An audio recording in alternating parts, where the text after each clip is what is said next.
Why am I still single? Before you get carried away, it's not because you're not available for marriage, you're not valuable for a relationship. That's not true. 7 billion people in this world. I'm positive you can have a relationship with somebody. But maybe we need to just adjust a few things and look at things in a different lens and light in order to be able to become the best person we need to be in order to do and have the right relationship we desire. Number one, you're still healing. I know this might not be a fantastic thing to hear, but it is possible that you are potentially still healing in some areas. And here are some questions that I will raise to you to be able to determine if whether or not you are still healing or may need some spaces to still heal. Are you healed emotionally, mentally, and spiritually? Are you able to take accountability for a lot of the things that you have invested in your life over time, good or bad? Are you able to take accountability for maybe the part you played in previous relationships that may not have made it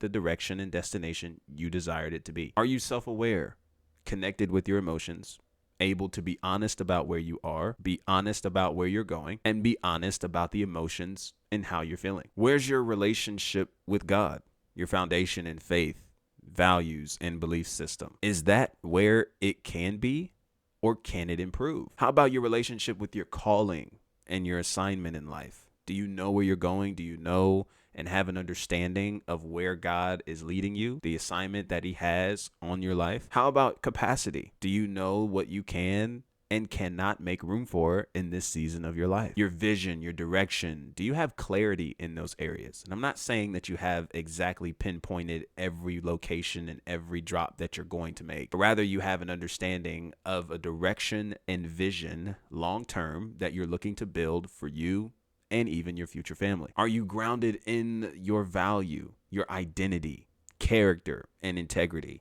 These things all matter when it comes to building relationships. And if you have yet to heal in these areas, then it is possible that you are still needing to take your time, be patient, and remain in the healing process. Healing is not linear, and some people, yes, heal faster than others, but it is not determined by time, it's determined by milestones. So continue looking for those milestones and being able to notice when you're no longer upset about something, when you're no longer frustrated about how somebody once treated you, did this to you, did that to you. The milestone of taking accountability, the milestone of asking for help, seeking advice from counselors around you to continue growing in the healing that you need. Because the one thing we want to do is come into the relationship that we're looking for healed and whole, not needing that person in our lives to complete us. And if we're coming in so torn up and unwilling to deal with the pains, emotional hurt, and rooted issues, we're coming in with potentially different agendas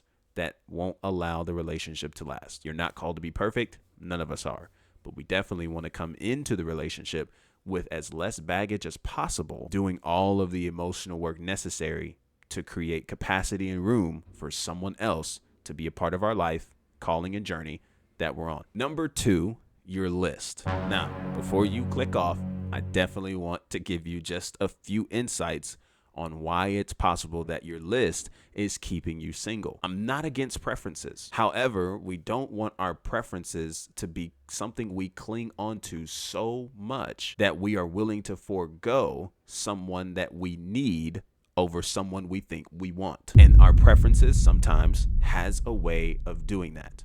And here are 3 things that you can do about your list in order to allow the dating pool and relationship and navigation to kind of become a little bit more easier to navigate. 1, you can rip up your list. Probably the least favorable, but for some of us, it's probably the most needed. We're so clingy to the type of person that we want, and all of the list that's probably present is maybe more so physical attributes.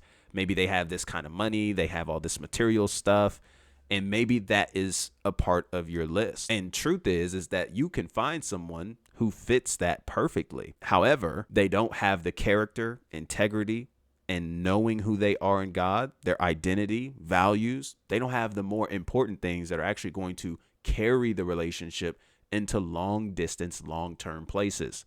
So then we've made the decision to settle for the material because we connected to the wrong people based on the wrong things. So it's possible that we might need to rip up the list because everything that you might be looking for may not tick off every box that's on your list. And because we want this person to perfectly align with the list, we're willing to forego someone we can build the list with for somebody who appears to have everything on the list already, but has nothing near the qualities of the person, personality, character, integrity, values, all of those things that this person we're skipping over has, which goes a long way. Which transitions us to the second part you might want to consider doing with your list if you're not going to rip it up, because again, it's all your choice. Maybe you need to become the list and do more work on becoming the list. Now, of course, around here, we talk a little bit about the principle of be, do, have. In order to have the things that you want, you need to first become the person that's able to make room and have the capacity to not just have those things, but maintain it and steward it properly in order to make the most use out of it. And this is actually a part of the deal. There are so many of us that have these lists that we've created with great expectations of everything we want and what we want to have, without making the effort to become the person that is also reflective of the same list we're expecting others to be for us. And that's not fair. So it's possible that we need to do more work in becoming that. You want somebody who's fit and in the gym? Maybe we need to start getting into the habit of exercising and having a healthier routine in our day-to-day life. You want somebody who reads their Bible, studies it, and has a heart for Jesus? We ourselves need to get in community, need to continue to grow in our relationship with Christ through the spiritual disciplines of Bible reading, praying, community, having accountability groups, and all of those things that allows the aura, the person who we are, to be more attractive to those that we are looking to create relationships with, getting in their eyesight, in their lane, because the same things that we're looking for in them, they're more than likely looking for someone else to bear as well. Now, this doesn't mean that I have to force myself to be in a lane that I'm not developed for, or that I just simply won't make room for. I'm not telling you to change who you are in order to get somebody you want, because there could be some people that you desire to build relationships with at a romantic space that maybe isn't best fitted for you because it isn't aligned in the right values, core beliefs, and foundations that are necessary, that you understand is necessary when it comes to your faith, when it comes to God, when it comes to Christ.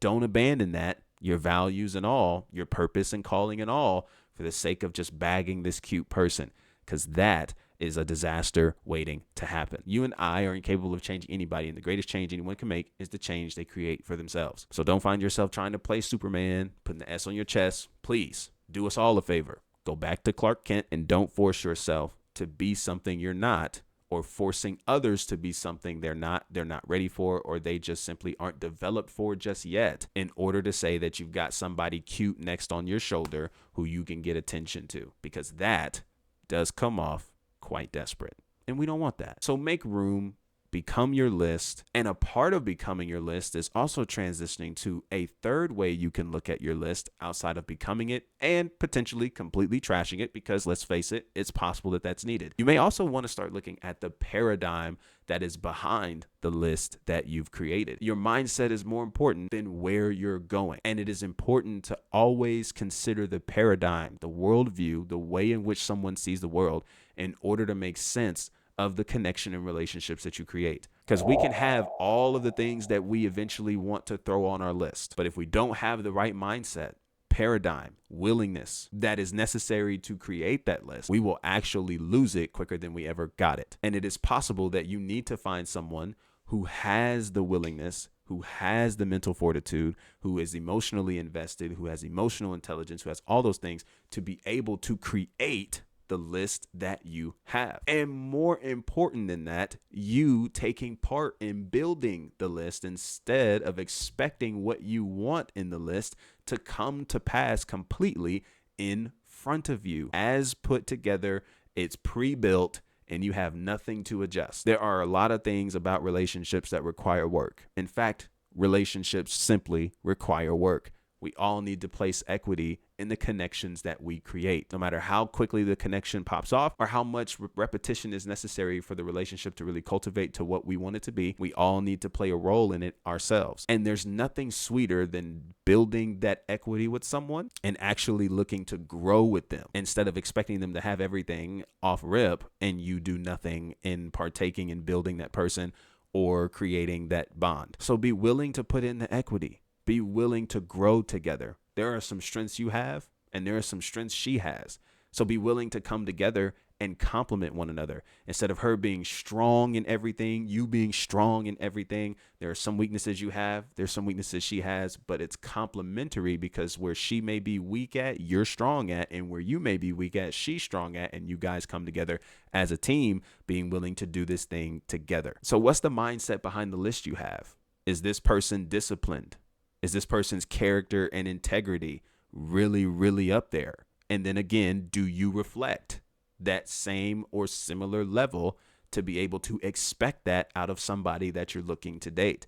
And if your expectations are just simply too high, they're too unrealistic, not attainable or reachable, it is possible that we need to lower our expectations and be willing to date on our level. That's not an insult. That's not to destroy your confidence. That is just to simply present to you the possibility that our expectations may not be where they need to be. Because after all, what we're expecting others to have, we ourselves aren't there. And it's unfair to expect that out of somebody when we ourselves don't carry that anyway. So it's time to be honest about a lot of what's possibly on our list, because it's possible that the very list that we're clinging on to and we're running every individual down the list thinking that they're going to check every box, it's possible that that list is actually hurting us because the person that we really need may not fit everything that we have on this list. And we refuse to give it a chance and a try because this person just isn't what I thought they would be. And I think one thing that helps us realize how maybe unrealistic some of that can be is by reflecting on where we are and moving with humility, because we aren't all that we maybe can be or should be. And just like we want someone to grow with us, we want to be willing to put ourselves in the opportunity to grow with others, because that's where the beauty in relationships are. So trust me when I tell you, you're still available for relationships. You are marriable. Hopefully that's a word. Regardless of your past, regardless of the area that you come from, and regardless of where you currently are right now. I really believe that you can have a healthy relationship. I believe that you can have the beautiful relationship you've always desired. It's possible, however, that en route to building this relationship, we might need to take a second look at some things around us and be willing to really self-reflect and investigate where we are, investigate on where we're trying to go, get as much clarity as possible before we begin to run with these false narratives and stories that are telling us that we're single because of X, Y, and Z. Don't let social media be the standard. Don't let these imaginary timetables that you hear be the standard. Ring before spring. Everybody you come across in the Thanksgiving and Christmas dinners asking you where your boo thing at. You're tired of answering it, and you're tired of the waiting, and it's very fatigued. I hear you on that, and you're not alone. And still remain patient. Don't rush. Don't begin to feel as if you have to settle for what's out here because it's all that's available. You stick to your standards. You stick to your values. You stick to who God is calling you to be. And be willing to be flexible. Be willing to actually look for the right things in people that you can actually see a future building with this individual, putting equity, time, and love, understanding, patience, all of that good stuff into the relationship you're creating. Remain patient. Don't rush. You're doing just fine. And in the meantime of your patience, continue to remain steady, cultivating the right relationships, cultivating your relationship with your creator, calling, and capacity, and continue preparing in the small things, consistency in the small things, to be prepared for the relationship that's ahead. I appreciate you guys so much for tuning into this video. Listen, if you like this kind of content, be sure to subscribe, like this video, share it with a friend who is also maybe very curious on why they feel they are still single. And of course, I'm not saying that these are the only three, but these are, I think, very important 3 factors to consider that you might find relatable and connecting to you. And if it did, like this video, comment below what was one of the things that stuck out most to you in regards to this video that I pray was helpful and insightful for you. And as always, until our next conversation, be easy and be breezy, my friend. Hey, peace.